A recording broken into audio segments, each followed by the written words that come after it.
Kisah ini adalah tentang Vespa biru, dan di mana Vespa itu adalah Vespa Sprint tahun 74. Nggak ada yang istimewa dari Vespa tersebut, nggak ada yang istimewa karena kita tahu lah Vespa dengan segala kelebihannya, misalnya Vespa tua ya, dengan segala kelebihannya misalnya gampang mogok dan susah di starter, itu sudah menjadi hal yang wajar. Tetapi ada hal yang menarik yang bisa kita petik dari kisah si Vespa biru.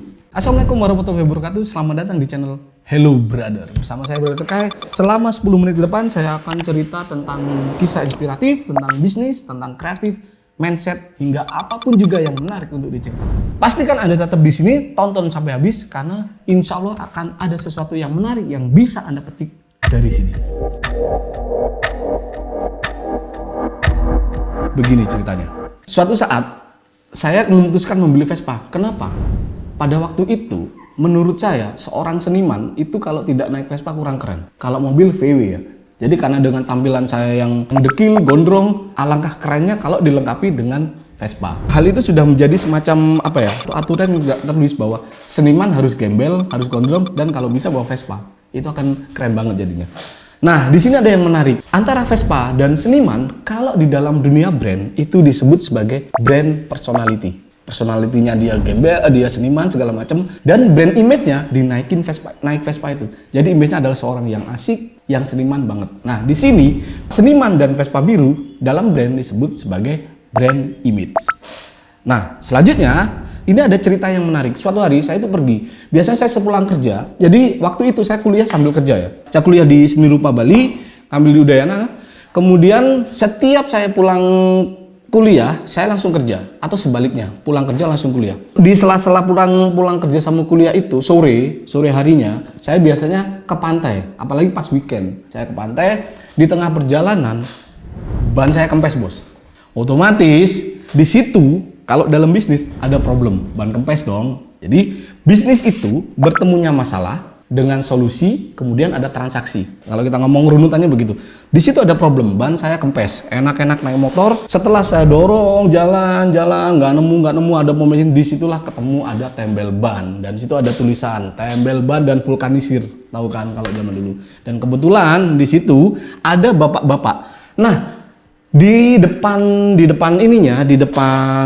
bengkelnya itu ada ban yang digantung, Pak. Kalau ban digantung itu orang jadi tahu sama ada tulisan. Tanpa harus ngomong, tanpa harus menyebutkan, orang udah tahu bahwa ini tukang tambal ban. Ban yang digantung itu disebut sebagai visual identity. Karena lihat sekilas orang jadi tahu. Nah, itu atau biasanya menyebutkan brand identity. Karena brand identity ada visual, ada culture, ada karakter dan lain-lain. Jadi yang saya bahas di sini adalah ban yang digantung dan tulisan tembel ban itu disebut sebagai brand identity atau visual identity. Di mana orang melihat sekilas tahu bahwa itu adalah sebuah tambal ban. Dan disitulah ada solusi.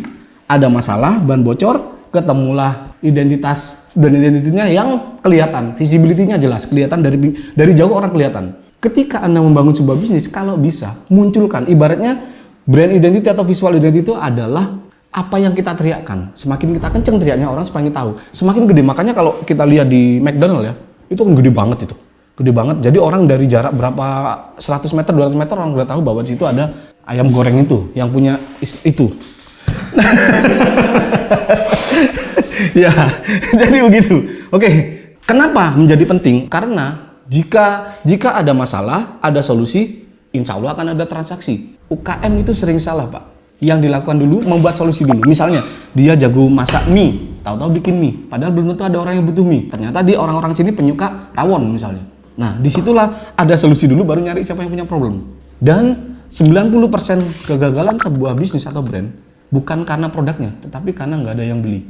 Jadi catatan penting. Oke, kalau kita ngomong bisnis atau apapun itu, bisnis itu bukan hanya tentang produk atau jasa, tapi bisnis itu tentang solusi. Sejauh mana bisnis Anda mampu menjadi solusi buat orang lain. Kita lanjut di materi Vespa biru tadi. Ketika lihat ban kempes, langsung otomatis si bapak anggaplah Pak Ahmad.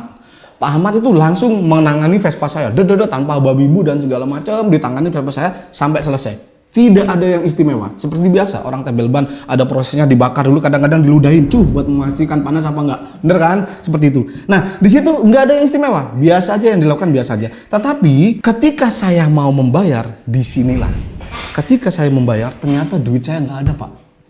saya nggak tahu kalau ternyata duit saya nggak ada, atau saya nggak bawa dompet, atau memang saya nggak punya duit.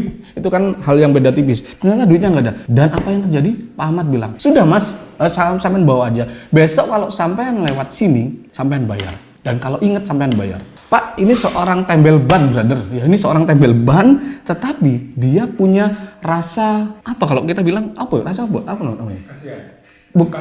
Iya, empati, rasa empati. Dan itulah Pak core dari sebuah brand. Jadi dia nggak apa ya? Dia nggak melulu tentang bagaimana orang setelah menggunakan jasanya terus membayar, nggak begitu. Tapi di situ dia punya rasa empati sehingga bawa aja mas. Dan itulah yang disebut sebagai brand culture. Ini bukan hal yang mudah Pak. Ini dibentuk banget.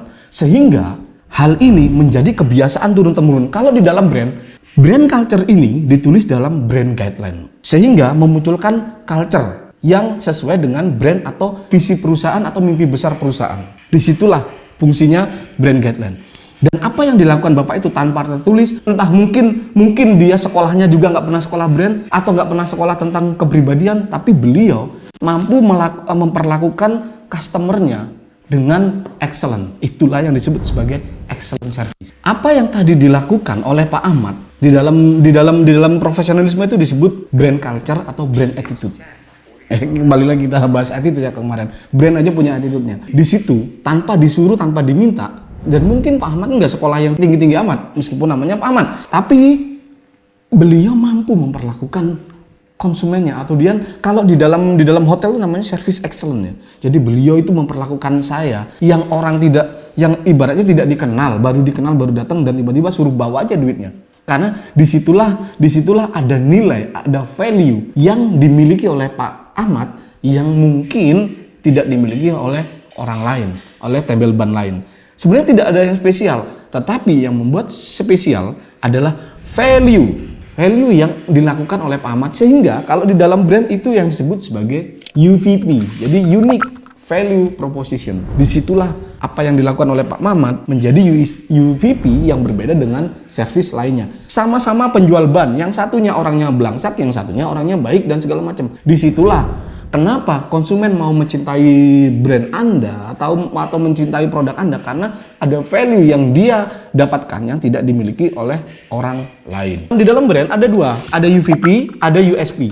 UVP itu value-nya, kalau USP itu uniknya, sellingnya. Jadi apa yang membuat orang mau membeli ada uniknya. Tapi UVP kalau menurut saya dan pengalaman saya itu sangat kuat banget kaitannya. Dan Anda tahu setelah apa yang dilakukan, saya menceritakan ke orang-orang. Kalau Anda mau tembel ban, di sana loh, di tempatnya Pak Ahmad. Dan inilah dalam brand saya disebut sebagai loyalis. Tetapi saya bela-belain mempromosikan produk Pak Ahmad karena saya mengalami atau mendapatkan pengalaman emosional yang belum pernah saya dapatkan dari tukang tambal ban lain.